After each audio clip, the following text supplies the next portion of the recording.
Hi అండి. నమస్తే. Welcome to అమ్మాయి లోకం. అందరూ ఎలా ఉన్నారు? నేనైతే చాలా బాగున్నాను. మీరందరూ కూడా బాగుండాలని మనస్ఫూర్తిగా కోరుకుంటున్నాను. ఇవాళ మన రెసిపీ వచ్చేసి టిఫిన్ పిండి ఏమీ లేనప్పుడు అప్పటికప్పుడు 10 నిమిషాల్లో తయారయ్యే గోధుమ రవ్వతో ఒక టేస్టీ దోస రెసిపీ ఎలా చేయాలో చూద్దాం. స్కిప్ చేయకుండా చూడండి. ముందుగా వచ్చేసి మిక్సింగ్ బౌల్‌లో ఒక కప్పు గోధుమ రవ్వ తీసుకున్నామండి. బన్సీ రవ్వ అంటాం కదా! సన్నగా ఉంటుంది. మీరు కావాలంటే సాంబా గోధుమ రవ్వ కూడా యూజ్ చేసుకోవచ్చు. దీనిలో ఒక కప్పు నీళ్లు వేసుకొని మంచిగా కలిపేసేసుకుందాము. ఇలా కలుపుకున్న తర్వాత మూత పెట్టి ఒక 5 నిమిషాల పాటు పక్కన పెట్టుకుందామండి. రవ్వ నానుతుంది. 5 నిమిషాల తర్వాత చూద్దాము. నీరంతా పీల్చేసుకొని రవ్వ చక్కగా మనకి నానిపోయిందనమాట. దీన్ని ఇలా పక్కన పెట్టుకుందాం. మిక్సీ జార్ తీసుకొని ఒక ఎండుమిర్చి, ఒక 10 వరకు మిరియాలు, ఒక టీ స్పూన్ జీలకర్ర, కొంచెం కరివేపాకు, ఒక వెల్లుల్లి రెబ్బ, ఒక చిన్న ముక్క అల్లం ముక్క, ఒక మీడియం సైజ్ టొమాటోని కట్ చేసుకున్నామండి. గింజలు తీసేసుకొని కట్ చేసుకున్నామనమాట. దాన్ని వేసుకొని నీళ్ళేమీ వేయకుండా కొంచెం బరకగా గ్రైండ్ చేసుకొచ్చుకుందాం. ఈ విధంగా ఉంటే సరిపోతుందండి. ఇప్పుడు దీంట్లో వచ్చి నానిన గోధుమ రవ్వ వేసేసుకుందాము.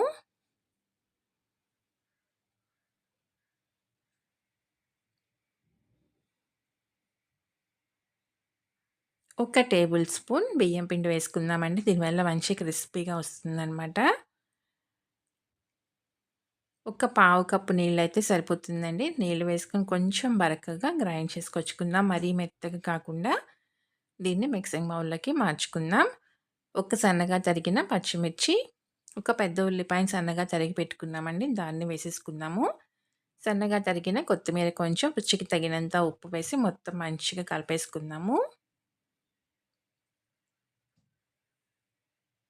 దీన్ని ఇలా పక్కన పెట్టుకుందామండి. చట్నీ రెడీ చేసుకుందాము.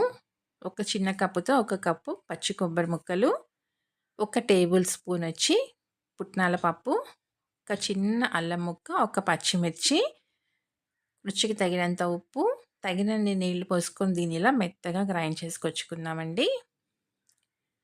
దీనికి తాలింపు వేసుకుందాము. ఒక టేబుల్ స్పూన్ నూనె, అర టీ స్పూన్ వచ్చి మినపప్పు, పావు టీ స్పూన్ ఆవాలు, పావు టీ స్పూన్ జీలకర్ర, కొంచెం కరివేపాకు వేసి తాలింపు వేసుకున్నామనమాట. దాన్ని కలిపేసుకుందాము. ఇప్పుడు పెనం పెట్టుకున్నామండి. పెనం వేడెక్కిన తర్వాత కొంచెం నూనె వేసుకొని ఒక గరిట పిండి ఇలా ఊతప్పంలాగా వేసుకుందాము.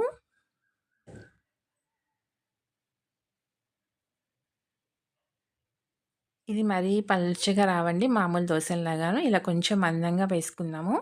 చట్నీ ఏమీ అవసరం లేదండి. ఒకవేళ కావాలి అనుకుంటే ఈ కొబ్బరి చట్నీతో చాలా సూపర్‌గా ఉంటుందనమాట.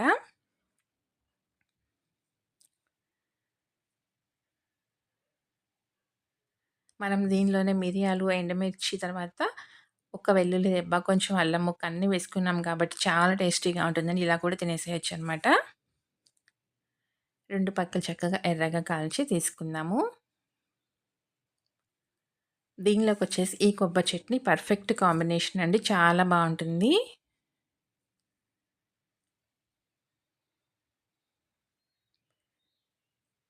ఒక కప్పు గోధుమ రవ్వకి ఒక కప్పు నీళ్లు తీసుకున్నాం. కరెక్ట్‌గా సరిపోతుందండి. ఒక టేబుల్ స్పూన్ బియ్యం పిండి. మీరు సాంబార్ గోధుమ రవ్వ గనక తీసుకునేటట్టయితే కొంచెం ఒక పావు గంట వరకి నానపెట్టుకొని నానటానికి టైం తీసుకుంటుంది.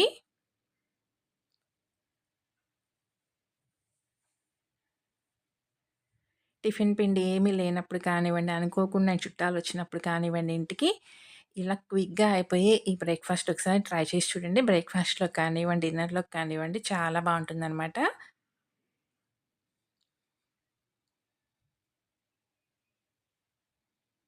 అంతేనండి, రెడీ అయిపోయింది. తప్పకుండా మీరు ట్రై చేసి చూడండి. మీకెలా వచ్చిందో కూడా నాకు తప్పనిసరిగా కమెంట్ చేయండి. అలానే వీడియో నచ్చినట్లయితే తప్పకుండా సబ్స్క్రైబ్ చేసుకొని ఒక లైక్ ఇచ్చేయండి. మీ ఫ్రెండ్స్‌కి, ఫ్యామిలీ మెంబర్స్‌కి షేర్ చేయండి. ఒకటి ఓపెన్ చేసి చూద్దాము. చూసారు కదా ఎంత సాఫ్ట్‌గా ఉందనమాట. టేస్ట్ అయితే చాలా అంటే చాలా బావుంది. తప్పకుండా ట్రై చేసి చూడండి. ఈరోజు రెసిపీ అయితే ఇంతేనండి. రేపు ఇంకో కొత్త రెసిపీతో మీ ముందుకొచ్చేస్తాను. Thank you for watching.